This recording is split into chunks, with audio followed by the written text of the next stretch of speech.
I'm your host, Locke, and this is the podcast where we drink, smoke, and bullshit about the life of a historic criminal. Now we're talking outlaws and gangsters. We're not going to cover too many serial killers. That's just a little bit dark for me, and this ain't no true crime podcast. Honestly, you can't call this a history podcast because I'm no historian. I'm just a history fan that does some research and bullshits about it with his friends. So speaking of my friends, let me introduce you to my co-host. So our first guest today, we got Lorraine Mclain. What up? We got the Jack McGurn of our podcast, the man of many names. Got Dan the Man, Dan Levitan, the Duke. Yeah. What's up, Dan the Man, a.k.a. the Duke, a.k.a. the Hood Billy Deluxe, a.k.a. Dan the Man Levitan, a.k.a. the Little Viking, a.k.a. I got that A.K. thing, a.k.a. I don't have an A.K., y'all. I'm Dan. I'm just, Okay, it's me. hey, it's me. You know, Dan. Ba-da-da-da-da-da, it's me. Well, I'm Stanley Goodspeed. Apparently, I sound like I'm Shaggy. Even though I've never said gazoinks in my life. Gonna start more now, though. I mean, I used to ride around on a Crown Vic with a pit bull all high. I mean, that's the hood version of Shaggy, I guess. That's pretty shaggy of you. I mean, I didn't see no ghosts, but whatever. So we're gonna try this again today. We're going about 500 on the trying out new drinks, so we'll see how this goes. So we all got us a glass of Conor McGregor's Proper 12 Irish whiskey. Oh, nope. Oh, no. Not. Ugh. Nay, you say? I don't like it. Nope. Oh, your loss is Locke's gain. That just doubled his drink. Well, you went into this knowing. Yeah, I just don't like brown liquor, like regular whiskey, but like the sweet ones, like the Crown Apple Peach. The and specially the peanut butter one. The specially flavored ones, those are your shit. The ones that hide the whiskey flavor. Right. I can do them. You like coffee as long as it's got shit ton of cream and like chocolate and whipped cream and shit. It's Right. not even coffee. It just and this is very whiskey tasting, so it doesn't hide that whiskey taste at all. Yeah, but you know, I'm so used to bourbon at this point. Like Scott, the last time when we did Scotch, that sort of woke me up. Like that's the first non-bourbon I've had in a while. Yeah, bourbon's definitely got that sweetness that helps it go down a little bit more. I'm a whiskey drinker, but like you, I prefer bourbon, or I drink like Crown Royal. So I like my whiskey apparently either Southern or Canadian. Irish whiskey has a pretty specific taste. I mean, I like whiskey. But at the same time, yeah, I like whiskey of all kinds. It's not bad. First sip is always rough for me. As soon as I get a few of these in, I'll be right as rain. I would describe it as. Yeah, but you're going from a base level of whiskey is. Well, what do you got in the other drink? That's brown. This is brown, but it's Screwball. It's peanut butter whiskey. And it's delicious. Yeah, all right. I don't like whiskey. I'm going to go back to drinking my whiskey now. But that's, like we said, that's the heavily flavored ones. Maybe after the break, I got another Irish whiskey. We maybe taste like a little nip of that and then compare. And that way we're at least comparing apples to apples. You know what I'm saying? So before we get started, I got to drop a podcast recommendation. So it's a new friend of ours. He's a big supporter of the show. His name's David Breakspear. He's a writer and researcher for NationalCrimeSyndicate.com. Wow. He's our friend? Yeah. What up? He loves the show. He knows his shit too, man. He's a researcher for NationalCrimeSyndicate.com. I guess that goes kind of goes without saying. So you say he knows a little something about Crime Syndicate. He's also a public speaker. He's got a blog at journeyofareformedman.net. He spent most of his life in prison. Now he's out. He's kind of trying to do a bunch of work to kind of get people to learn from his mistakes and steer themselves into a better path. Wow. He's got a new podcast out now called What Can Be, and his first episode's now out. It's got a long form interview with a guy named Chris Lambriano. He was sentenced to prison in 1969 with the Cray brothers. Word. Whoa. Yeah, the Cray brothers were the famous twins. There's been a few movies. Good old Tom Hardy played them in Legend. That's how I always remember. Can we do a podcast on them? Well, we probably could. They've now fallen. At one point we would have. They've now kind of fallen into the big name guys kind of thing. They're pretty popular. We would be more likely to cover Chris Lambriano than we would be to cover the Cray twins. But Tom Hardy played both of them, which is, I don't know. It's definitely a kind of story we could cover. Oh, I remember seeing bits of that. Yeah, it's good. Well, Tom Hardy tends to do pretty good fucking work, so it's not a shocker. He knows how to act, that kid. He knows a thing or two about being on camera. He's got a future in this. Yep. He might have to wear shades. So David Breakspear and Chris Lampriano, it's a long form interview, but they talk about prison reform, mental health, self improvement. They talk a little bit about that Charles Bronson. Yep, another person Tom Hardy played. Yeah. What? Yeah. He just plays everyone? If it's an English gangster, Can he play this Chris guy next? So we know more about him? I'm sure he could. He actually is. Let's sign him up. When we go to casting in these podcasts, he is a regular go-to guy to be like, I don't know, Tom Hardy. Like, Well, anybody that's a gangster that's not tall. yeah, Tom Hardy. Oh, he's a little bit taller. Christian Bale. yep. That's who we pick. He's a little leaner. So go check out his podcast, What Can Be. Like I said, he's a huge supporter of the show. It's a good podcast. He's a good guy. Check out all his stuff. Check out his blog. Follow his Instagram. So he agrees with these facts you're spitting at us? He hasn't complained yet. Because we don't know any better. Yeah. We're just like, oh, dang. Well, I go fact check my shit at nationalcrimesyndicate.com. Ah. Yeah. Hey. All right. Well, we'll go ahead and get started. And the bad guys we're covering today are Ada and Minna Everleigh. This ain't negotiation time. This is Scarface. Final scene. Fucking bazookas under each arm. Say hello to my little friend. There's Ooh, two? couple bad gals. Is it girls? Indeed. Trying to keep the format at the show, I almost tried to sneak this in as an Ada Everleigh episode, but it would have been disingenuous halfway in. We tried that with the Siamese twins. Like, no, this is just the Ada and Minna Everleigh story. So, but fuck it, we can do that. No, first tell the Ada story, then tell the Minna story. We got all night. Well, yeah, because one's way different. One starts 2 years earlier. It's a completely different story. So Ada and Minna Everleigh were both born in Greene County, Virginia. Ada on February 15th, 1864, and Minna in July 13th, 1866, both with the surname of Sims. Damn, so right in Virginia during Civil War times. Correct. Hmm. So they were the second and third of 4 daughters and also had 3 brothers. Yeah, Dang. those are back in the day when you just have as many kids as you can. Just see which ones last. They came from a wealthy family, but following the Civil War, their family lost most of their money and eventually ends up losing their property. Okay, so yeah, wealthy in Virginia, Civil War comes through, they go broke. Aw. I'm gonna say they don't. Virginia was heavy slavery town. Like after the Civil War, they went broke because they lost their slaves and shit. Oh. That would be my guess. If they were wealthy before the Civil War, And not afterwards. It was And probably because they were slave owners. Virginia had that whole thing. Like the whole reason why there's West Virginia is because Virginia wanted slaves so much. West Virginia was like, well, we don't, so we're splitting up.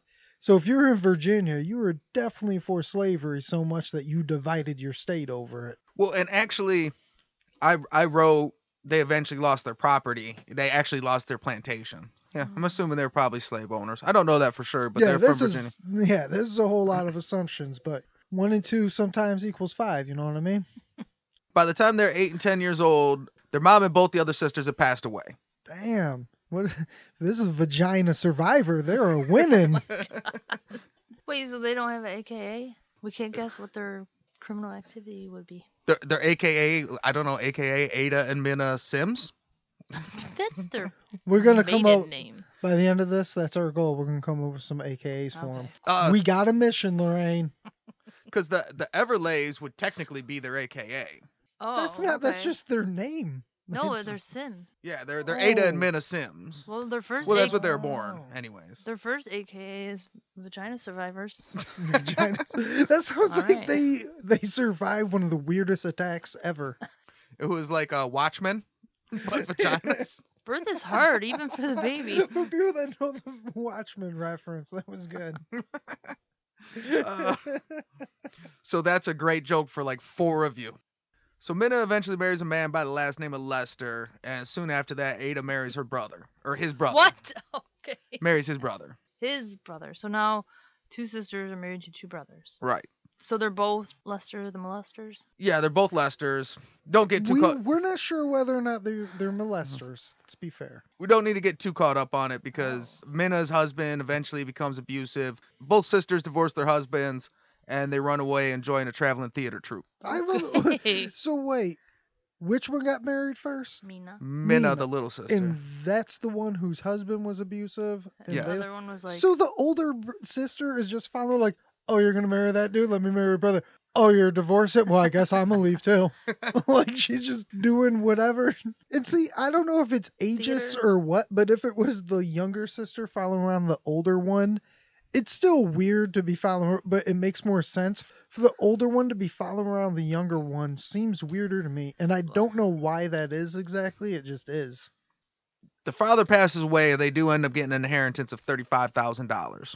Now, Ooh, Which is a rolling in the lot. dough. Yeah, back then, what's that in 18? Where are we I at believe the now? conversion's to around just over $1 million. Damn, so yeah, they did make some money. Whoa. Yeah. When the traveling theater troupe abandoned them in Omaha in 1895, What did they do? Jeez. I don't know. That seems So bizarre. maybe those Lester brothers weren't the issue, is these bitches. Right, you got left by the. They say traveling theater troupe. I picture a carnival. Yeah. Like, man, that minute, like, she's cool, but that Ada's just so weird, just always lurking around. Like, I'm like, hey, man, what's up? And we're having a conversation. Ada's just standing there behind her, waiting to see what she's going to do next. It's weird. And it's got to be tricky to move your whole traveling troupe like overnight without Yeah. them catching it. Like they really had to make an If effort you into. snuck away from these Yeah. ladies, what did they do? If they just got $1 million, did they get abandoned or did they get drunk and were like, we're fucking leaving you assholes?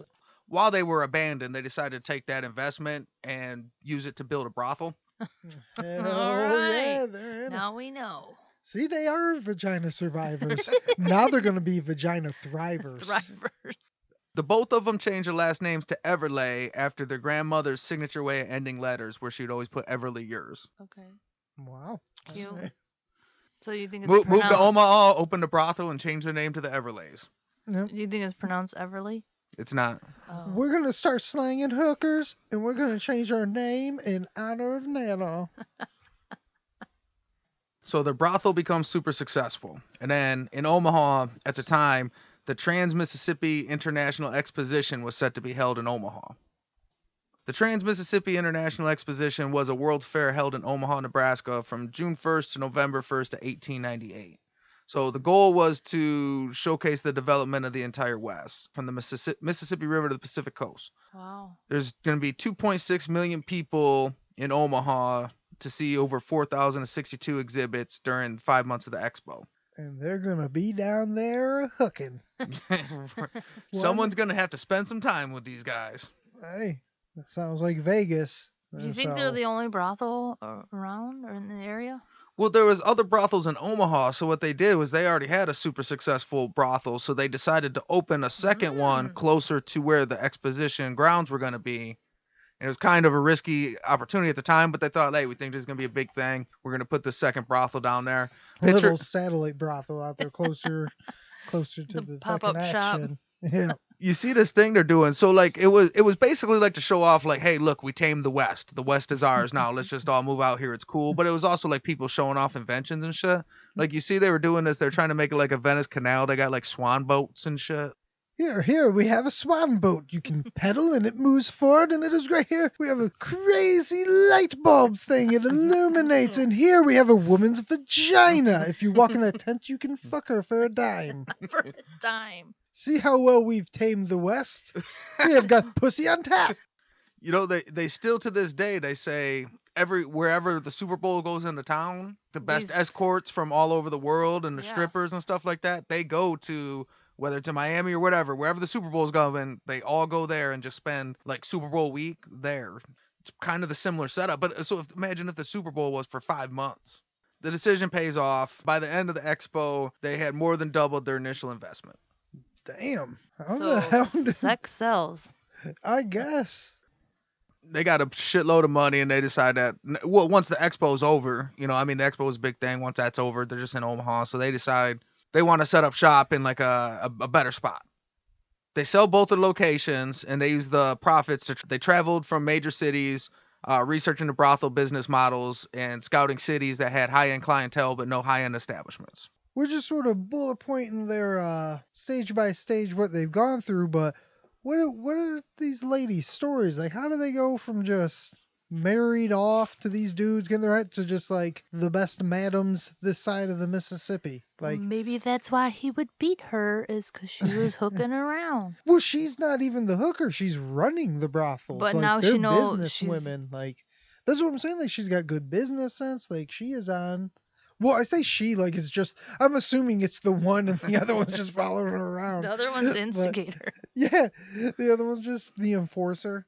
Well, I guess They really know their shit, it seems. Well, since you asked, I guess this is so we could just move this segment to wherever it's relevant in the podcast. So, like the legend has it, it actually works. It's a legitimate question because this was tough when I was trying to figure out how to tell the story because they have two backstories. So the one that I gave you is kind of what is considered the true backstory. We don't want the truth. We want the bullshit. If you were to ask the Everleigh sisters, they say their dad was a rich lawyer from Kentucky, and they had a doting mother that put them in like the like elocution lessons their whole life and taught them how to be ladies. Got abandoned in Omaha and just decided, you know what, we're just gonna invest into a brothel and happen to be great businesswomen. Some people say that when they were younger, when their mom and the sisters died, that their dad may have forced them into prostitution as a way to help with the bills. That all makes more sense. Yeah. Well, because makes perfect sense. And especially, I mean, back in the day when they would get married and shit, that in and of itself a lot of times is the parents just whoring out their children for shit. So I'm sure her abusive husband wasn't her choice to do it. I bet you her dad probably forced her into it. Now the other sister, who knows? she just goes where her sister. Well, no, her father could have done that too. Hey, it's an easy sell. He's right there. Like, yeah, we can get a 2-for-1 on these. See, and maybe when they got abandoned in Omaha, they were like, well, how can we get by? We just have to sell our bodies. That would make sense. Then they got that money and was like, well, let's open up a whole building to do this. I'm going to throw a little something on top of this Assumption Sunday that we got going on. The good old traveling circus back in the day, you know, there's the classic sideshow, the fire dance or whatever, but then they would have just, it would essentially be the closest thing that we would call just strip clubs. Like there would be a tent, you just paid the nickel to sit there, and there would be like a burlesque show, like a peep show, but not even that. But yeah, it'd be more like just a peep show. Yeah. There'd be some hooking going on. That would make perfect sense why they were in that traveling circus. And that circus was like, not at this circus. Get out. Left them. No, they were probably too good for it. They got money. Like, you know what? We'll open up our own shop. It was a traveling theater troupe, okay? Oh. How It dare was. you? See, it was a peep show. Yep. Right? We're cracking this case with half We're the on top research. of this. This lady spent all this time doing research and finding her relatives. Oh, we just talked it out. So they travel and meet with madams in New Orleans, San Francisco, Pittsburgh, Washington, D.C., New York, St. Louis, Memphis. How did they get Damn, to all they those fucking- places? They fucking McDonald the shit out of that shit. Yeah. Well, they Yeah. no, they didn't So they set they met- didn't set up spot all there. They just went to brothels in all those places. They were checking them Oh, out. they're doing a world tour. They're saying Yeah. how. other But how did people they did it. travel then? Like horseback? Probably trains, Train. trains, caravans, shit like that. Oh, they had the money to do it. They had Yeah. a lot of money. Bicycle? Who knows? I doubt it. They took the ideas they liked best from different brothels and different madams and worked them into their own business plan. What they decided on is in 1899, the sisters settled in Chicago. They found an older madam. It was a lady named Effie Hankins. She was an older lady running a failing brothel and wanted to retire. They bought her business as well as the adjoining building at 2131 and 2133 South Dearborn Street in Chicago. Heard of it. Yeah. Nice. So this was the red light district of the first ward known as the Levee area. And it was an area that contained most of the South Side brothels, saloons, and clubs. So what a lot of Yeah. cities were doing at the time were just kind of saying, hey, people are going to do it. Let's kind of steer it all into a neighborhood. You know, the red light Yeah. district. Fucking Bordello Boardwalk. Prime spot. The levee was not dry. They first rebuilt the entire property and 50 rooms from the ground up. They used elaborate, ornate, decorative styles. They had silk curtains, mahogany tables, gold-rimmed china, silver dining ware. But you have to keep it classy. Are they out of money at that point? No, they spent money like what Whoa. like what not. And so I mean everything. They put That's fancy. Well, yeah, everything had to be the fanciest. So every table had to be mahogany staircases. Like they just wanted everything top notch. Everything was silk. Out of the rooms, they had themed rooms. Oh The shit. mirrored room, like in the gold room, they had a golden piano. They had an Asian throne room. Hell yeah, they did. You want to get a little oriental? We got this room over here. You want a little underwater adventure? We have our mermaid room. The bed is shaped like a clam. So you guys can see these pictures. This shit's like, You can see the picture. Stop naming random rooms. well, you can just see at least every room has got fucking art Yeah. and shit. Every room's got art and shit. That's fancy talk. Art and shit. It looks real Well, Victorian. you know, build an ambiance. expensive. That's what you do. They're going Get for them a certain high class client. people. Huh? Oh, like for sure. They built in a library and an art gallery which was exclusively nude art, but in all gold frames. Whorehouse with culture, son. Weeding out those old carnies. This the Love Shack or the Louvre? I don't know where I am. After they rebuild the thing from the ground up, and the next thing they do is they fire all the girls currently working there. But oh, what? Damn. No skanks allowed. No. Well, they didn't like a lot of the girls in Chicago at the time. They were just kind of rifling their way. Like if you had syphilis, you still had to keep working. Damn it. A lot of these girls had a short shelf life, like so many That's turnover. a great way to put it. Just Well, they were turning over so many tricks that it's hard on a body. It was like a terrible thing. So they would start off younger. A lot of times they get sold off. Like this was an area of like white slavery was a big thing. They would kidnap girls from out of town. Like they would go Oh to my God. other cities, offer them jobs, talk them into going to the big city. And when they get there, just stick them in these brothels and shit. And then, yeah, they get older, they get syphilis, they let them go. And next thing you know, they go from a brothel to the corner, or there was places that had like 50-cent brothels, like real trashy places. It was a real shit show. It's real sad. Yeah. Man, imagine being on the 50-cent block. Blah.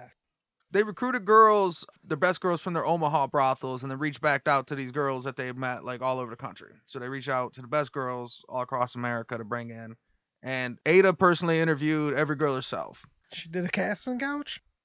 The girls had to be beautiful and in good shape. They had to be comfortable in formal evening wear. They had to be able to prove they were 18 years old and exhibited no signs of drug use. Damn. But no health check. Do you have syphilis? Doesn't matter. All the girls had to be willing participants, and they would not work with pimps or white slavers. No. Another thing was at the time, poor families would sell off daughters too. What? Yeah. This is getting ridiculous. But yeah, so they wouldn't work with girls being sold off, which other places were primarily targeting. They want to What? run a legit legal company. Well, I mean, it sounds Stealing like... Kid? Dummies. Well, going back to the good old narrative, I mean, it makes perfect sense. They were hookers. They see what that life is like, all these abusive shit, so trying to do it, run it like a legit business and treat them right and not take part in all the ugly side of this shit. So far, these aren't bad girls at all. I'm saying hello to some good folk right now. What's up, ladies? Like, for real, it seems like they're doing everything on the up and up. They're trying to, like, class it up. They probably don't take no abusive shit in their establishments. Yeah, they don't want no It pimps seems- because they are the pimps. They don't want no scrubs. They're on their shit. They cleaned up. You're not in some little danky whorehouse. If you're going to be fucking, you're going to be doing it in some classy shit. Like, Next to these gold frames. yeah, and it seemed like and they were extra smart about it, went out and did a little whorehouse world tour. Fucking checked out all the best of them. They Like, did internet research before the internet. yeah, went out there yelping these bordellos. So we're gonna keep talking about this brothel, but yes, they invented Yelp. They were the first Yelpers. They called it Moan. Once they were hired in, all the girls had to train with Minna. So Minna trained all the workers, and they dubbed them their butterflies. They were given lessons in charm and culture. They were tutored in literature and poetry and conversation arts. Because their mom taught them that. Their mama Has taught 'em. become the Well, no, master. she sent them to that Yeah, school, right? eloquency school. Or whatever did they? said. I don't know. It depends on whose story we're buying. Well, it sounds like they want some classy, not trashy. They had them in there balancing books on their head, teaching them how to talk. Probably they went towards a higher ranked clientele, so they sure didn't want they them in did. there saying some stupid shit like, you gotta know how to talk. Like, Yo, Yeah. daddy, what's up? You ready for some of this? You're out. One of the other things she trained them, she tried to teach all the girls a business mindset that one $50 client was better than five $10 clients. Absolutely. No, it's a I lot agree. more. No, it's actually better because the average going rate at that time one $50 client is better than 10 $5 clients, because the average going rate was $5. Yeah, that's a client. lot worse than, yeah. Well, especially when, as bad as it sounds, when we just talk about shelf life on these girls. Yeah. Like, Well, that's exactly what Minna tried to teach the girls, was that even just from a business sense, it's better for you. She actually had a quote where she said, entertaining the guys is actually harder work than the thing that you're going to lose your status for. Her thing wasn't like, you know what, let's just fire these guys, like high turnover, you know what I mean, get them in and out. Her shit was, you're going to bring in a guy here and there, and that'll kind of be your guy for the night. Pick a guy, date the him. girlfriend experience. So they went from whores to escorts. They hired cordon bleu trained chefs, 35 maids, a 4-piece band, and they brought in the highest end security because they wanted less security guards, because they didn't want it to be an intimidating experience, but they wanted the girls to be safe. Yeah, they don't want a room full of dudes to be bodyguards. They just need like that one real good dude that's in the corner that knows what he's doing. Like, they don't want you there with all your friends. They just want The Rock. Yeah. That makes perfect sense. So February 1st, 1900, they opened a brothel named the Everleigh Club. The Everleigh Club. See, now I'm saying it. Grandma would be so proud. When they opened their club on February 1st, the first thing they did was they spent most of their time, which everybody thought was a ridiculous business model, they spent most of their time sending away everybody. All these guys were trying to get in there like, nope, go away, go away. They'd only let in a couple dudes. Okay, why? They didn't want anyone in the establishment that they didn't consider suitable that met their standards. Did Ada interview all those guys too? Well, it eventually became, you would have to have like a member would have to recommend you, or they would have met you personally somewhere. Like, they're real selective over who they would let in.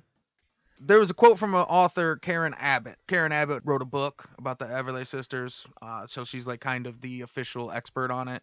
But she had a quote that said, there became a cachet of being able to go there just because they turned down so many people. It became an exclusive badge of honor just to be admitted. Classic, just exclusive thing where you just, once people know like only special people get in, then all of a sudden it becomes like the best thing in the world, when really, just go to another whorehouse. There are other ones around. They negged a bunch of dudes into wanting to get into their spot. Like, no, you can't help me here. Like, dude, I'm going to go get a job in a suit, and you watch. I'm going to come fucking back. I'm going to get into that fucking club. If it's that much work, and get a girlfriend.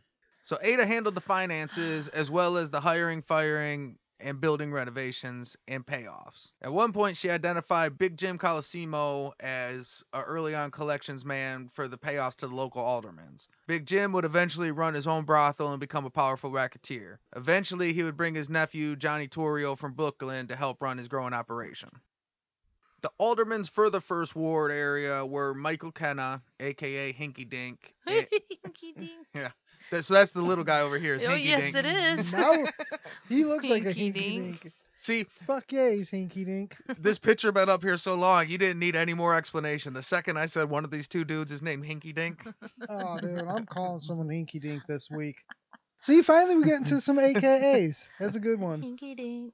So the other alderman was John Coughlin, a.k.a. Bathhouse John. All right, yeah, that name kind of fits that guy too. I mean, he kind of looks like Joseph Stalin. Bathhouse John. That's not a good name to have. He's as big as a bathhouse. These two were the pillars of the notorious Chicago political corruption that went on into like the 1940s. That kind of started with these two. They called them Dink and Bath. Dinkin' Bath. Sounds like a horrible like lawyer drama on TNT. Wait, so they Dinkin' Bath. they started their own brothel? No, so what these guys? No, these guys were the aldermen. They were the politicians of the They're area. corrupt politicians. There's aldermen all over. Every like little area of the city would have like, that's like the most local politician, and local politics was a lot bigger back then. But they had the area that had the levy in it, so it was the area where people consciously said, "Hey, take all the bad shit there, so it's separate from the rest of the city." They're like, that's our shit. That's our place. We can't close that. That's where we go. Yeah. So under these, Well, I mean, one of them just hangs out in the bathhouse. under these two corruptions, like the whole levy area. To be real, I think old Tinky Dink's nickname could be Bathhouse John too. Right. So I'm saying both those names could fit him. Bathhouse John and Bathhouse Dink. But yeah, so under their corruption, like I said, like Big Colosimo, like he started off, he brings Johnny Torrio into town. We know how that works out. They were just kind of like, whatever, man. Give us some money, cool. We're good to go. So these sisters are like, We can do whatever we want. What is Bath and Dink gonna come over and tell us So no? see, this is just a shining example of just, it's not so much sometimes what the leaders do, it's what they don't do. They just sort of let people run amok in their area as long as they paid. You can do whatever, and that was just a breeding ground for the mob, for all this negative shit to build up, and that's what created the situation that we had in the 20s and shit. When you turn your back on it and just let it fester, bam.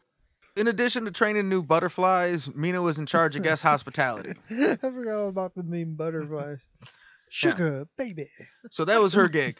Ada did the payoffs. She renovated everything. She did the business end, and Minna trained the girls and dealt with the guests. Do you think Ada paid Bathhouse and Dink in cash or sex? No, she for sure paid them cash. How do you know for sure? Because they paid them over the next however long. They're gonna pay them hundreds of thousands of dollars, and neither of them really like dudes very much. It seems like. What? Like, I mean, I don't know either way, but like they definitely were, their thing was like, look, fuck these stupid dudes. Like, look, this is what you got to do. You got to learn, read this book, act right, put on a dress. Don't fuck 10 of these guys. Fuck one of them, and you know what I mean. Oh, believe me, honey, I've had enough dicks for a lifetime. So no, she for sure, they had money and they built their shit. They for sure spent their money and for sure wasn't interested in fucking hinky dink. I'm building my own narrative in my head because I'm creating this character. I say Minna, the younger one, is just like this young little valley girl, like likable one, like, let's just start our whorehouse. Let's just start our own. And it was like, how the fuck are we gonna do this, man? And you're like, I don't know. Let's just see how people run whorehouses, and then we'll just do it. And they're like, all right. And then they just checked out all of them, like, that's cool. We're gonna do that. That's cool. Like, so bad. All these little girls are hugging. And that's when we start our own. No one under 18. Okay. And he's like, okay. And like, even this, like, okay, I'm going to teach you all how to be pretty little butterflies.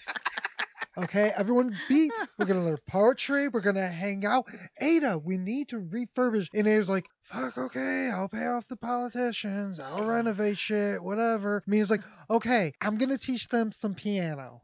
Like, this is what's happening. We're gonna make it gold. Like, this is what's going on. Ada's like, I'm right on top of that, Rose. Ada's like, we have to pay rent this week, Minna. Okay, but me and the butterflies, we have a show to do. We're trying to work on some things. Have you fixed the mermaid room yet? It's like Minna's like Will Ferrell in Semi-Tropic or the Semi-Pro.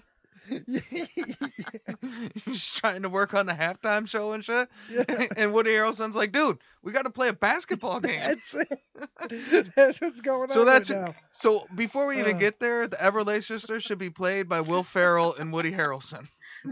Semi-pro and shit. I thought you were going, before you said semi-pro, I was thinking Blades of Glory. One was Will Ferrell and one was John Heder. So Minna runs the day-to-day operations, anything that involves social interactions. Admittance to the Everleigh Club was $50 to walk in the door. That's like a lot. It's like $1,500. Damn. Shit. Yeah. Average meal price was $50. So you're eating and paying for sex? Yeah. Same place? But also, didn't they get like the cordon bleu fucking chefs and shit? So they had some high class meals. So it straight up is almost the closest thing that I could think. It was like when you go to Vegas and you get the high class stuff, like you're going to an expensive like Gordon Ramsay steakhouse or whatever with like a $2,000 hooker, and like you're hanging out with her for the night. Well, another thing I can almost compare it to, we know downtown, and we're in Detroit, the DAC, the Detroit Athletic Club, is a building down there. You got to pay to be a member. Because, yeah, they have all that stuff. They also had a library and a... It sounds like almost like a Playboy Mansion atmosphere. Like instead of Playboy Bunnies, you had Minna's Butterflies. Like, and so you'd go there and you would just, hey, I bet you a lot of time you're hanging out with other dudes, smoking, drinking whiskey, and it's just like a girl comes sit on your lap and you're just hanging out with some hot girl, like... shooting the shit, hanging out, going to the library, eating a steak dinner, playing and then the like, piano. all right, well, let's go upstairs. Like, and then you get that, and then like you come back downstairs, read a book, hang out. They didn't sell beer or liquor, but you could get bottles of champagne or wine for $12 at the bar or $15 at a room. Damn. Kind of did the math. There's like you walk in, you get a meal. and you get a wine, and you're kind of like $4,000 into the night. Take my money. Yeah, but like you said, at this point, it was that exclusive thing, so it was nothing but the high rollers want to be there. Right. Like, And well, you get turned down, you're like, I gotta do anything I have to do to get in that club Yeah. and spend all my money. see, what's so weird is that they were in like the red light like it seems like they were people that been to Las Vegas would get this and that, but it seems like they're more in the downtown area instead of being on the strip.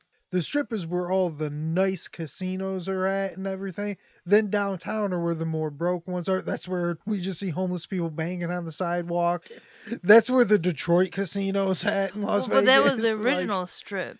yeah, right? that was the original strip because that's where the Four Corners is at. That's Fremont Street Yeah. and everything. Yeah, it's weird that there's this high class establishment, but it seemed like the locale of it was more in where you would just find a normal. Well, it was in the worst area because that's where the whorehouses were. Yeah, I'm just saying it's Yeah. a weird place that I would assume be like one of those places that's in the hood, but the parking lot is completely surrounded by 8-foot long chain link fence, got a security guard out there. Everyone's cool when you're in there. It's all these rich people, and as soon as they come outside, they're getting out of that neighborhood as quick as the fuck as they can. One of the other things they did as a business model, because they wanted to keep in the best girls once they got up and going, they paid out the girls at a higher rate than anybody else in the city did. Any of the butterflies were paid a minimum of $100 a week at a time when the average weekly payout was $6 to $8. Damn. Wow. So they hosted senators, actors, and business moguls. Now, Minna was quoted in a testimony that said she always entertained state legislators for free in the club. The client list included famous journalists, biographers, poets, and playwrights. There was a bunch of names, but they're guys like, you don't know the names, but they all have a Wikipedia. At one point, I see there was a who's who of the Chicago elite. You know what I mean? So media was different at the time. So like a biographer or a fucking author was like a big... Open the fuck out of that beer. Oh, get We it. got a squirter. Put your mouth on it. Just cracked a new one. For the listeners at home, that's a drinking game. So some of the bigger name clients were heavyweight champ Jack Johnson, which unfortunately is the second time he's appeared on this podcast, and both time for a shitty reason. Aw. First time it was for the Mann Act. You know what I mean? And now it's for fucking hanging out at the Everleigh Club. Whatever, he was the heavyweight champ, bro, right? That's what they do. Shit, if you were rich and in Chicago, yeah, you'd probably hang out there. There's no reason why not to. Seems like that's the cool place to hang out. One of the major clients was Marshall Field Jr. Like the store, Marshall Fields. Like his kid though. Mm, It's not the Marshall Field. The Marshall Field did like hand-tailored suits for Al Capone. nice. Word. And his kid had a bunch of money. This is even pre-Capone. He was rich before rich. Dang. Now that's rich. That's You rich. rich before rich? You rich motherfucker. That's like rich BC. BC. So their most famous client was Prince Henry of Prussia, who was the brother of Kaiser Wilhelm II, the King of Prussia. It's a whole lot of titles right there. Yeah. So he goes on a visit to Chicago, and like all the politicians and everybody, like they have all these sponsored events. Like there's like, hey, this whole big thing. He's on their official business to buy like an American ship or something. It was like a big political deal. So they're like, all right, we're gonna do all this cool shit, King of Prussia and or Prince of Prussia. And he just kept saying, he's like, I came to Chicago. I really wanted to go to the Everleigh Club. But we got you this big ass boat, dude. He's like, no, I want to go Everleigh Club. No, man, check this out. It's a big ass boat. Check it out. We're gonna ride on the ocean.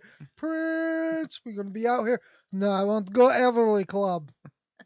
Like, there's a lot of these where you can just tell, like, the person in here is just pissed off. Just, God damn it. What'd I get this boat for then, dude? Why the fuck did I get this boat? You just want to go to the whorehouse. He's like Prince Harry. Like he ain't never gonna be king. His brother's the king. He's just some fucking dude. But It he's is got Prince Harry. but he's got a royal title. And they're like, well, you got to go here and do his political thing. Well, like, I'm going to the fucking bunny ranch then, motherfucker. How about that? Yeah. So the exact quote, it said, all he really wanted to do was see the world famous Everleigh Club. It's world famous. Why not? I seen it on Yelp. It's real popular. I I want checked it out on the Moan app.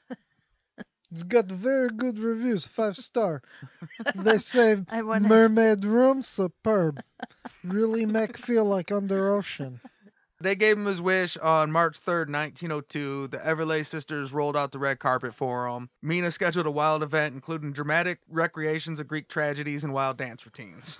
She called back the circus. So, Come on in. so she just put out a bunch of mini plays and shit. Like That was a just... circus. No. no, her shit. Well, I mean, they were German, so I guess they did some play. It was like the destruction of Zeus or something. I don't know. There was a name to it. It was Well, I mean, this is back in the day before there's like TV, like that was like entertainment. Yeah, that was going to see a movie. So at one point, one of the girls' shoes flies off and spills a bottle of champagne. She's Cinderella. So a member of his entourage said that a woman's foot shouldn't have to get wet and drank the champagne out of the shoe. If you look up, like drinking out of the shoe, like it depends where you're from. So if you're in Australia, doing like a shoey is a big thing. And then there's like a hockey thing that like... In frat houses across the country. That's a thing. So there's a lot of different origin, but there's like a version of like drinking from a lady's slipper that's like opulence. I got money to blow. It's one of the origins of drinking from shoes. There's a couple of them. One of them is his bodyguard drinking champagne out of a shoe at the Everleigh Club. And that became, that's rich. When you're drinking champagnes out of Cinderella fucking Cinderella shoe, that's fucking ultimate rich. I think somebody in the room when it happened, as the dude's drinking it, somebody goes, "Now that's rich." That was an actual quote. Yeah. All right, well, we're going to go ahead. We're going to take a quick smoke break, refill our drinks, and we'll be back in a minute.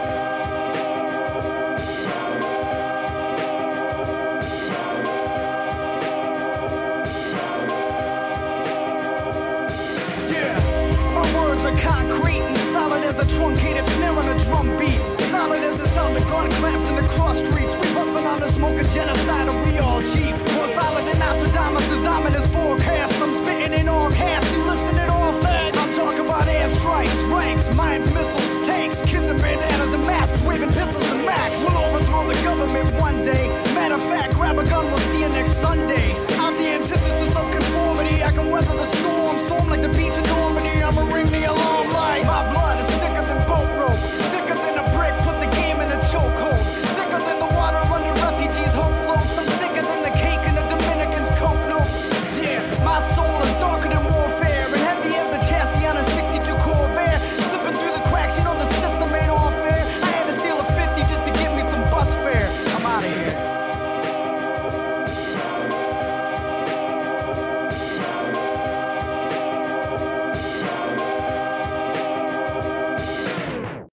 Thanks for listening. Just real quick, want to ask you to subscribe to us on your favorite podcast app.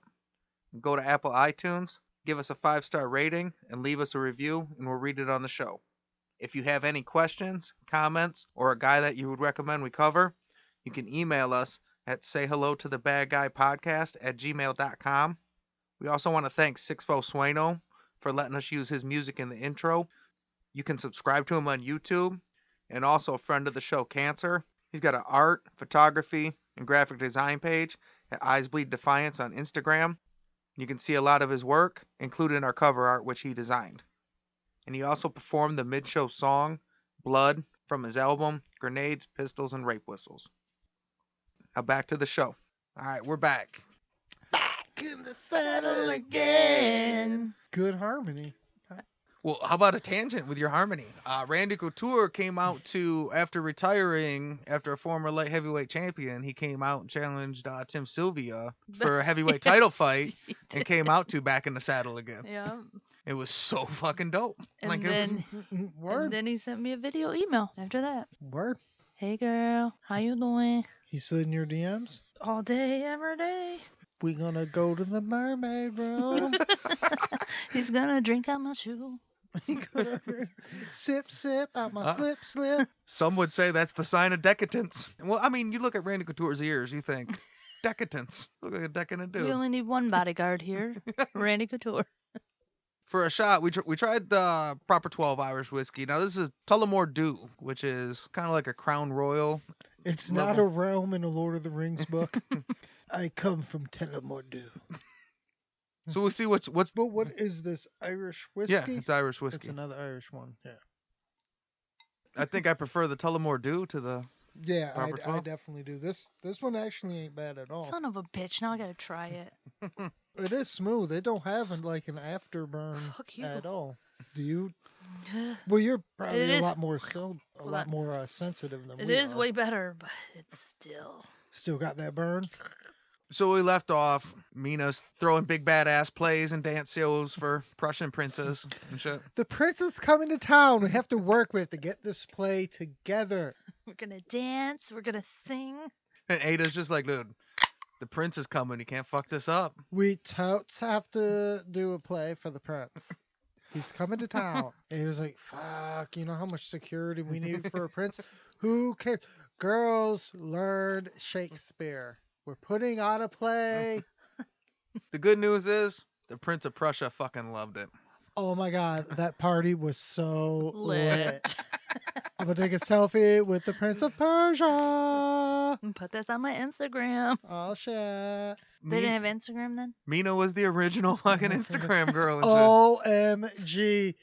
Girl, she totally lost her slipper. Get this, it got filled with champagne, and the prince just drank it. Get out. Oh, girl, it was crazy. Oh, it was so cray. He totally just drank out of the slipper. Oh my god, it's gonna be a new thing. Oh, every Saturday is slipper drink night. Ada, make flyers. God damn it. I imagine Ada's like an old, like, because she is the older sister. Like, she's the one, like, smoking cigarettes nonstop. Like, let me get another pack of smokes. This bitch is stressing me out. God damn it. You know how much this is going to cost in slippers now? Glass heels don't grow on trees around here, Mina. I totes don't care, Ada. Stop being such a negative Nancy. We're going to get shoes. We're going to get drink. It's going to be fabulous. AKA Negative Nancy. Negative Nancy. So one of their most famous butterflies was an Asian lady that worked mostly in the Asian throne room that went by the name Susie. Fucking course. So she just goes with the decor. Like, Right. That's it. We're just throwing her in there. It's like a fantasy. Yeah. Well, so if you did have that fantasy, you could go see Susie Poontang. Chris Rock. Susie Poontang. Holy shit. Susie Poontang. That was her AKA. Oh my god, you're gonna love it. We have a little Asian lady. Her name's Susie Poontang. She hangs out in the entire Asian room. You're gonna love it. So Hinky Dink was here and let Putin go. Hinky Dink and Susie Poontang, they're so cute. They're so cute together. I just wish we could find a real life mermaid to throw in the mermaid room. It would be so wonderful. So she became so popular worldwide that they say she's the source of the term Poontang. Oh, so she's the chicken that came She's before the they- so at the time She it is wasn't the weird. Poontang. Yeah, so it The wasn't Poontang. weird to them. Wow. It's only weird now because now we say Poontang. That's her. We say that. Well, I mean, yeah. I gotta get with it. You know, that's so great. I've heard Poontang and I never guessed, like, why do they call it Poontang? Susie Poontang. Chicago. Susie The Poontang. levy. Minna Everleigh. I feel like she's like a escort Vince McMahon. You know what? That's- We're going with fucking. That's probably Ada is the Vince McMahon. Like, you know what? We're going Susie Poontang. Get an Asian woman, she said. It'd be great, she said. But you know what? The bitch was right. But for real, they really, like, on top of all this stuff, they really have to have an eye for talent. Because, I mean, no matter how famous she is, nobody calls it a Jenna Jameson. You know what I mean? Right. Like, Even Jenna Jameson has a Poontang. yeah, exactly. That's funny. Oh. So when most people would hide the fact that they frequented brothels and shame, being able to access the Everleigh Club became a bragging point that guys would claim that they were going to go get Everleighed. Oh, It's also the origin of saying you're getting laid. God damn, Come this from- place is just half it's the starting words. all from the Everleigh. lingo. Hell yeah, dude. And drinking out of shoes. Like, Those this medals. place the is... place. Those goddamn. medals are from The Everleigh Club. Yeah. This is ground zero for all sorts of sexual Yeah. innuendos. Besides the Everleigh Club and Jim Colosimo, most of the madams were running lower-end brothels that could not compete with the Everleigh Club, and the success grew to resent the sisters. The most adamant was a former prostitute turned madam named Vic Shaw. But it also seemed like most men couldn't afford to go this place anyway. So, like, even if the Everleigh sister weren't there, and you still had like a normal whorehouse, like the same normal people are coming to your plate. Like, Yeah. it doesn't seem like they would even be stealing your clientele. But they're doing 10 guys a night. Like, fuck those 2 bitches. They're doing 1 over there. Here's why they didn't like them. They weren't stealing their business, but they were stealing their best girls. And then it's kind of like, well, it's like a union effect. Like, all of a sudden the girls would be like, well, they got a doctor. You know what I mean? Like, I'm making $6, they're making 100. Can I get 9? You know? And they're like, this fucking Everleigh sisters make all these hookers think that they need more money and shit. Oh yeah, they're just raising the. They're general raising the price. game. They didn't like that. Like, hey, we're just trying to fire through these chicks and just keep popping them, new ones back in. It wasn't as much about stealing clientele as much as it was about how they treated the girls. And Big Jim Colosimo seemed to get along with the Everleigh sisters, except, like, any problems he ever had with them was always, like, money-wise or something like that. Vic Shaw had a network of brothels named the Friendly Friends that the Everleigh sisters were not allowed to be a part of. Yeah, They're club. The friendly friends are unfriendly with them. Not so fucking friendly, are you? But I mean, for them to double down on that name, not just something friends or friendly something, the friendly friends. How are you going to be unfriendly with anyone?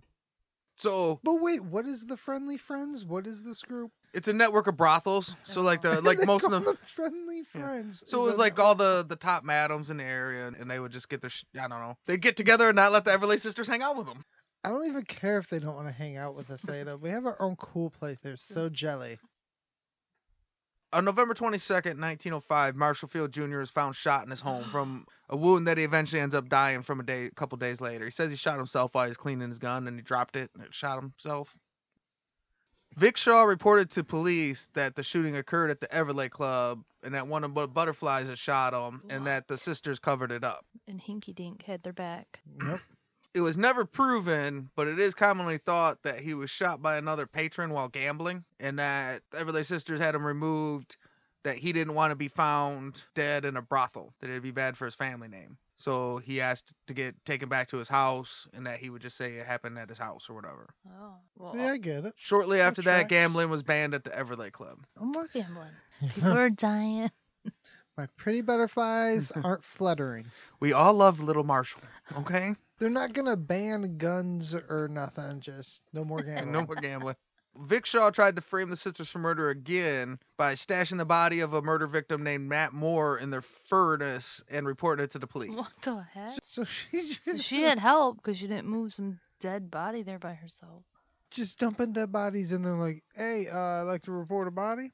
That's like worse than But- stashing drugs but, in somebody's like Vic, car. how do you know it's in the furnace? Well, I don't know. I'm assuming it's Yeah, there. I just heard things.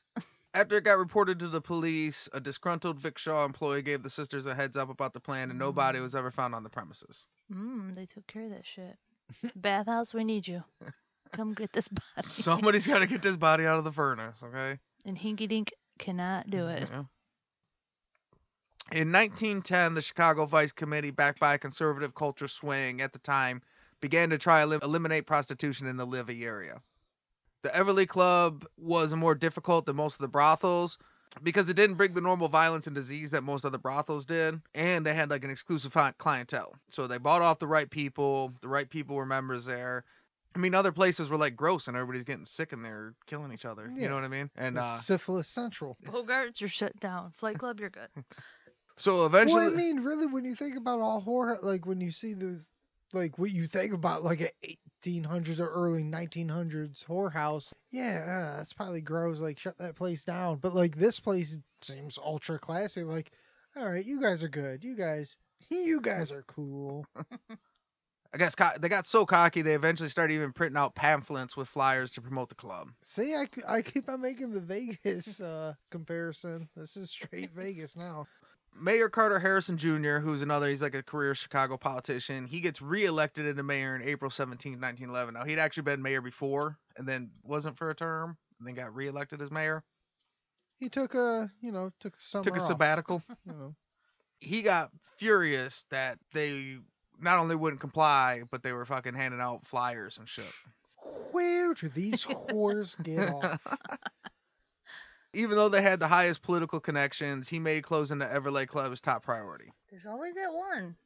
Well, I Always that mean, one dude. they get so mad when somebody tells them no. They're just like, how dare they not follow the rules? So he went there and got And they just denied gotta- something and got his feelings hurt. Yep, that's it. He wasn't And allowed he's to be a like, member. Fuck you, He's Mina. like, I'm cool. I want to.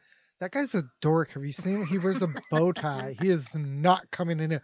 But He was the- Mina, he's gonna be the goddamn mayor. Okay, he's gonna shut us down if you don't let. I don't care. He's gross. He was the first one denied. He's like, fuck this The place. L, you're not getting in here. I'll go. L.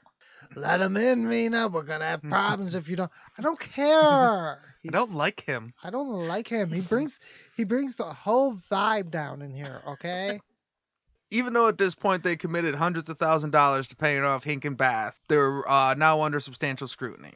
The sisters had no interest in relocating or going underground, and on October 24th, 1911, when the mayor ordered the club closed, Minna Everleigh was quoted as saying, "If the mayor says we must close, that settles it. I'll close up shop and walk out with a smile on my face." She's lying. She's gonna kill that guy. This is where she turns into the bad guy. The sisters cashed out with over $1 million and shuttered the club. They first retired to West Chicago, but they were consistently harassed by the local Christians and females. And then they packed up and took a month-long trip to Europe. Like $1 million their time, or Yeah. Yes, a couple million their time. so it equals out to more? Yeah, about 40 million. That makes more sense. 'cause They're I was like the Jeff Bezos Yeah. of pussy. They're the Amazon owners of whores back in the day. They're just millionaires. After a month-long trip to Europe, they settled in Central Park West under the names Ada and Minna Lester. Oh, they're back to Lester. Oh, they went back to their old names. After the Everleigh Club, the Levee area was constantly subjected to raids and protest. Smart operators like Jim Colosimo moved to smaller rural communities and then moved into different rackets. The rest went under. By 1912, the Levee area was completely gone, and by 1933, most of the buildings were torn down and rezoned. Are you saying the levee was dry? Yeah. I knew it. It was bound to. You can't have a levee without it drying up, man. It's gonna always We happen. drove all the way to the levee, and it was dry. My, they slang poo-tang pie. Most researchers or criminal historians consider the Levee area the birthplace of Chicagoland organized crime as we know it. Oh. But what, you said they took off, they moved out or whatever, and then protests continued. The protests were just because they were trying to clean up that part of the city and people didn't want it cleaned up, and it was just a clash of that sort of nature. Well, so this is 1911, right? You're going to figure 9 years from now, they're going to shut down drinking too. So it was like the temperance movement. They were just trying to clean it all up. Yeah. Well, this is Chicago. We started this story off in the 1860s. This is Chicago! Well, at one point, this was kind of the Wild West, you know, but now it's America again and it's urbanized. So now people are trying to clean it back up. So See? there was a lot of temperance movements where, like I said, that's how we got prohibition, just as we moved our way out there. So Clean it up. So like the Hink and Bath setup that they had did from the 1890s to whenever, it was because it was just a regular town, and they're like, look, people's gonna drink and smoke and want hookers and gambling, so we'll just put it all in this one area, and it was cool. But now you're getting to a point where they're like, well, now we just want to shut down that area. That's the terrible area. You made the comparison to the West, because that's also what I was thinking. But this, like, yeah, they had that district. The whole point was, all right, you want to do that shit, you go to this side of town. Then all of a sudden they're like, okay, you can't do it even in this side of town. Like, so where do they go? Well, No, the people that suck at business shut down, or the Everleigh sisters retire, and then Big John Colosimo, he asked his little fucking nephew Johnny Torrio, like, what do we do? He's like, I don't know. Let's bring in my buddy Al Capone and we'll figure this out. You know, we'll get it. We'll work around it. It'll be cool. It was survival of the fittest. They all grew in a pocket. You just leave that pocket though, people will usually keep their crime there. So It's the whole bee's nest theory. Like, let them stay in their in the nest. Don't rattle it up. Otherwise, you get them going all over the fucking Well, place. but then there's Mayor Yeah. Karen, and she can't. Mayor Karen. We're gonna shut this shit down. They're gonna hand out flyers. Okay. They're having sex in the park. Minna Everleigh had a quote where she said that she made $1 million off married men. If it wasn't for married women, she could have made $1 million more. Ooh. She's clever. AKA divorcee. Minna Everleigh died in New York City on September 16th, 1948. And Ada didn't know what to do. She sold all their stuff and she moved back to Virginia, including... she didn't really know. did. She went back to default. She's like, okay, Where'd I where come was I from? before Mina? Where was I before? I guess I was just in Virginia. Let me go back to there. So I wonder what happened to the building with all the fancy stuff, the gold piano and. They sold it all, didn't They they? sold it? After Minna died, Ada sold their gold piano. Oh, there it It's goes. still- That fits with the perception we had of them the whole time. Like, even when... Right. Because, so Minna died in 1948. She was born in 66. You know what I mean? So she's like a 70-year-old lady. And Ada couldn't sell this gold piano until after her little sister died. Been lugging this motherfucker across To Europe. Can we... Yeah. Do we know who owns it now? Where is it at? What, the The piano. I don't know. Can I have no we- clue. It's buried with Liberace. We'll be right back after this short break where Locke finds out where the piano's at. I know Liberace took it on tour. where the Everleigh Club used to be is now a housing project. Say what? They got mahogany. It's all not the same around. building. Yep. The building got one of the pictures we showed. It was getting torn down. So they tore it down in like 33, and then they rezoned it. Like when they got rid of the levee area, they really got rid of it. But it's stupid. So they did that in 33. But at 33, that wasn't even the problem no more. Tony Accardo's is by now he's putting fucking slot machines everywhere, every gas station in Chicago. You're tearing down By force. Yeah, you're tearing down the Everleigh Club in 33. Yeah. Good job. You guys are all over this. Like you said, Mayor Karen. In the meantime, these motherfuckers are just running roughshod all over, and they're like, fucking Mina. We're never getting the smell out of here. Let's just tear it down. Tear it down. Ada moved to Virginia, where she lived until January 5th, 1960. And then she died? Yeah. Damn. Right, She lived like 96. 20 years later than her little sister. So that's the story of Ada and Minna Everleigh. So say good night to the bad guy. Come on. The last time you're gonna see a bad guy like this again, let me tell you. That's it. Yeah. Okay. That's it. I mean, they're dead. How much more do you want? They started everything. They're dead. The levee's gone. They are the pioneers of Poontang. But they didn't kill anyone, right? I don't know. I love these bitches. So if he's going to cover someone else from the story of Ada and Minna Everleigh, who do you think we'd cover? I mean, I don't know. I would say, Inky dink. yeah. I mean, in real time, if they were the corrupt people in Chicago, they probably had their hands in a lot of pot. You said they brought in Torrio? Well, Or- Big Jim did. Yeah, Big Jim Coliseum. Oh, yeah, Yeah, Big Jim. him. Yeah, see, that's a good guy. I'd like to hear about Or him. we That could see was a about good this side part. Prince guy, see if he was married was when he thinking that went. Where's the too. boat? Like, But that's a different style. That's almost like a history style one more than a Well, bad guy he one. could be a I bad just- guy. He probably He is. got a lot of Probably could. medals. He's the Prince of Prussia. Yeah, He killed probably. somebody. We know that story. It's Prince Harry. You can't never be king, but you're still a fucking royal dude. Like, I want to go to the Everleigh Club. Well, it's real expensive. Grandma All will right. pay for it. He's Tyrion Lannister. All right. That's who he is. Yep. He is the god of tits and wine. He's like, I'm glad there was no internet in my day. Oh, yeah. All right. So you guys haven't seen a picture of them yet. So if you have any idea, if we're going to cast a movie based on the story of the Everleigh sisters, you guys have any idea who you want to play the two sisters? Oh, man. Not the Olsen twins. Give me a second, because I'm going to think I'm gonna something say- good. Miley Cyrus and her younger sister. Doesn't Britney Spears' younger sister act too? Yeah. Yeah. That's a younger sister. I was thinking of them, but Well, see, I keep on thinking comedic actors. Like, I'm thinking, like, Kristen Wiig and Rebel Wilson or something. what? What about this? Like, we've seen it a million times, but instead of doing it as like a gangster movie, Tina Fey and Amy Poehler, just Yeah. like in all their movies, they're Mina and Ada. See, that's what I keep on thinking of is, like, a team up like that. But I don't know what age to go with. I don't know whether to go like older woman sort of thing, madam, Well, or when they like get kicked out of the carnival, younger. they were younger. Yeah, but in a movie, you have to make it go for their all of their career. Like I see them as full like older Like, women when they were running shit in the Well, yeah, they Chicago were adults area. by then. oh, it's Yeah. Thelma and Louise all day. Yeah, so like I'm just thinking about older comedic. I can see like, You can't see it. ooh, I'm gonna throw a crazy one at you, but I'm fucking love it. Jennifer Aniston and Sandra Bullock. How have they not been in a movie together? That is kind of crazy. Those are two of America's sweethearts.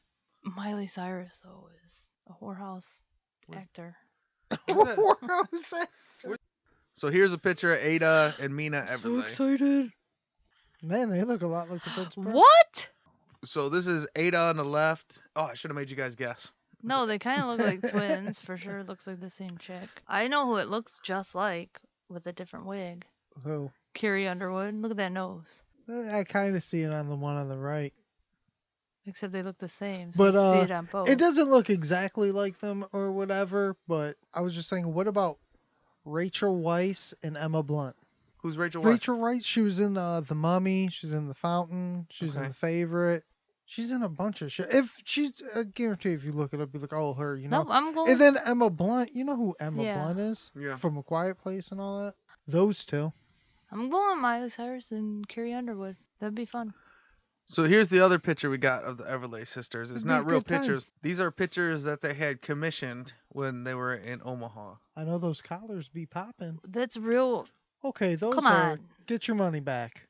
That's, Especially that one on the right. What is she? A weird caricature of a they ghost? started the cankle. They got that drawn in the carnival. That's why they got kicked out. So that's it. That's the Everleigh sisters. I like them.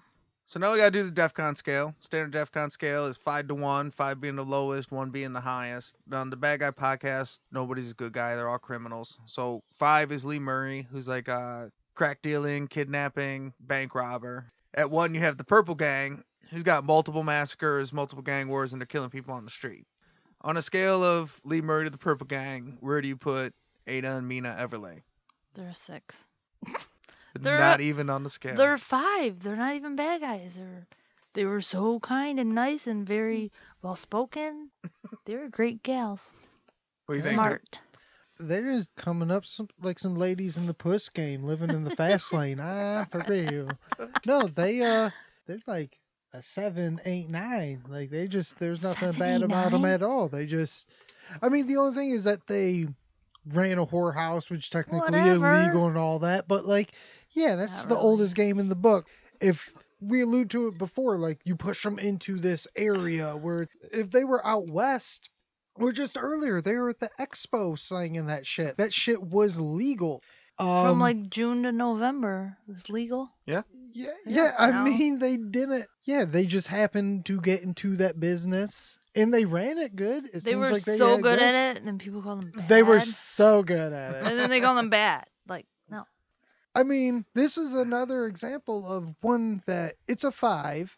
They weren't necessarily bad guys, but it's also a great story. A lot of that shit, like, the original thing of poontang, of getting laid, of just and like they invented the Playboy Mansion. Only Yeah. it wasn't ran by a creepy old guy in a robe. It was ran by two kick-ass sisters. Didn't they got a song made after them? My, this American Pie. It's about poontang pie. But especially when you look at them, they came from like, I mean, we said from the beginning, Virginia. They were rich before the war. The war happened.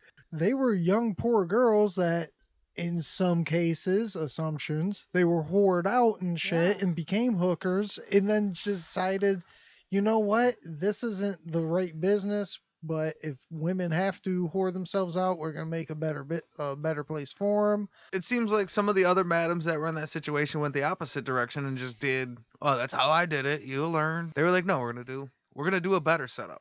I for sure think they're a DEFCON 5. Now look, they're on the scale because they're criminals.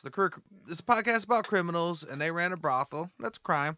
They qualify, but at the end of the day, they even at least took care of the girls that they had and shit. Yeah. You know, they They don't have any blood on their They hands were so nice. at Yeah. all. Well, except that mean, one they're- guy in the furnace.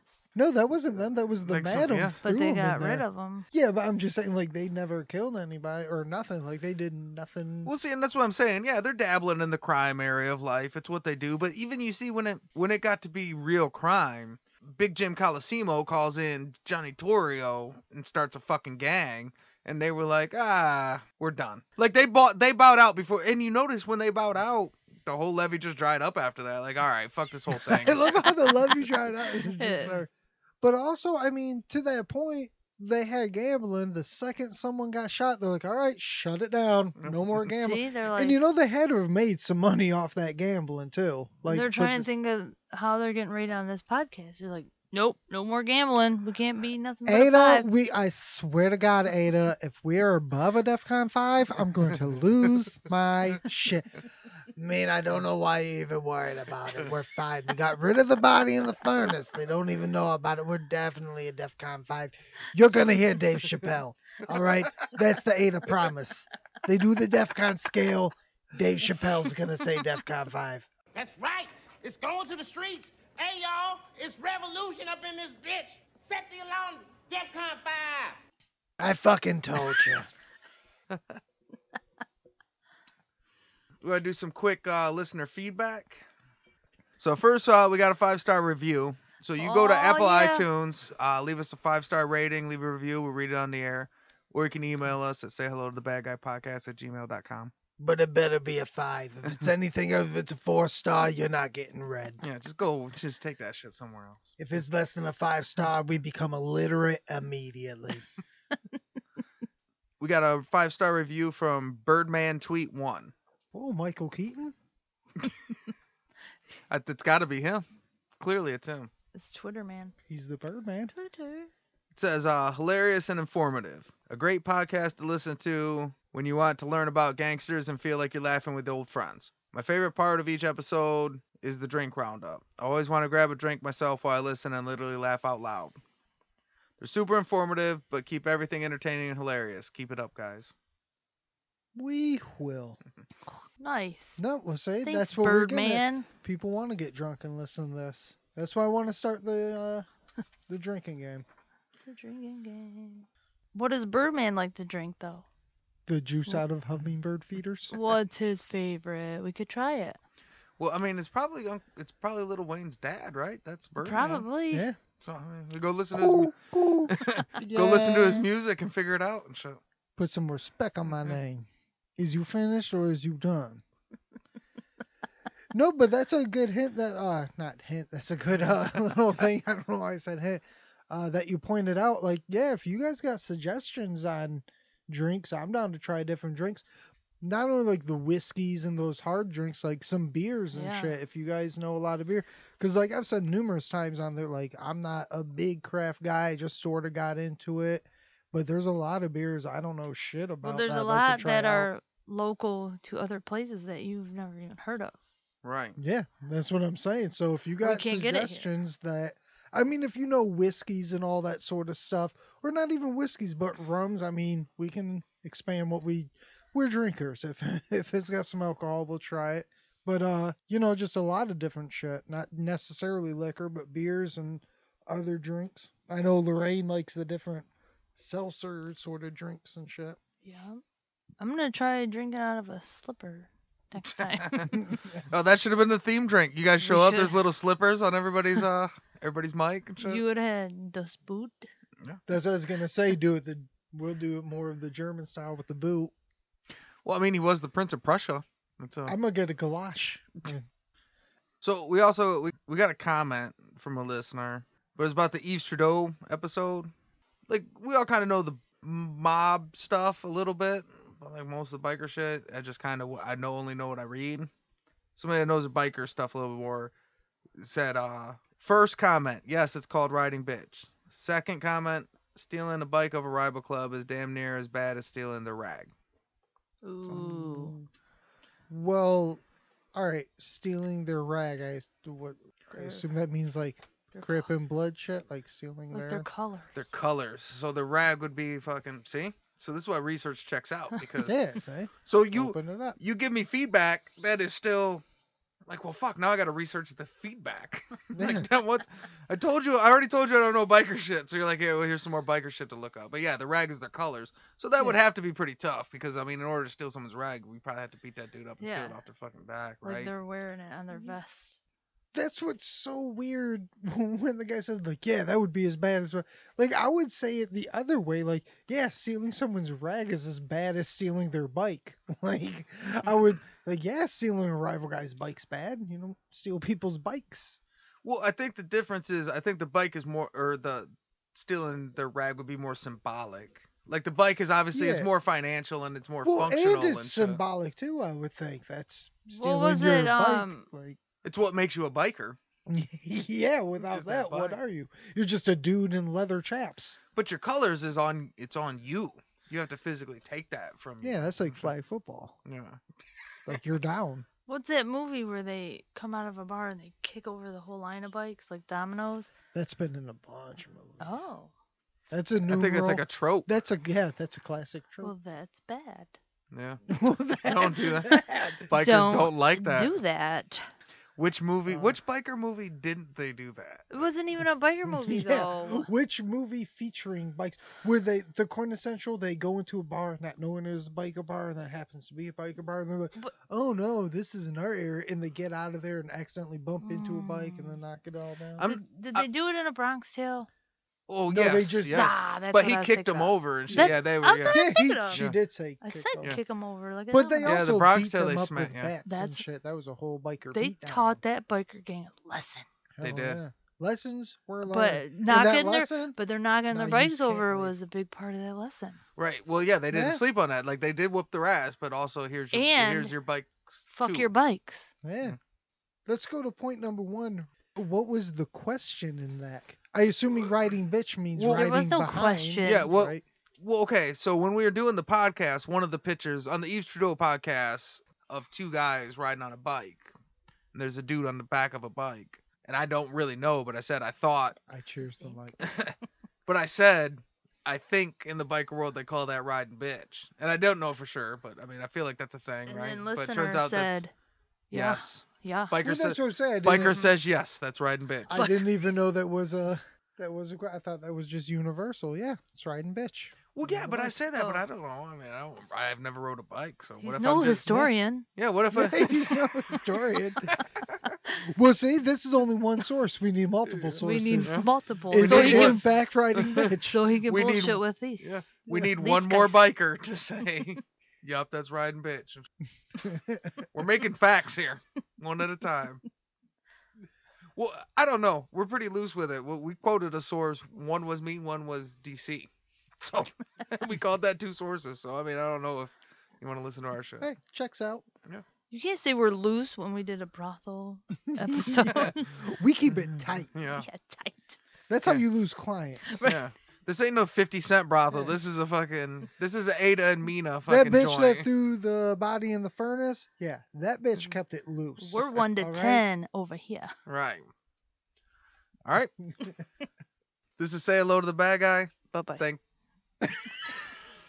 Thanks for coming and thanks for listening.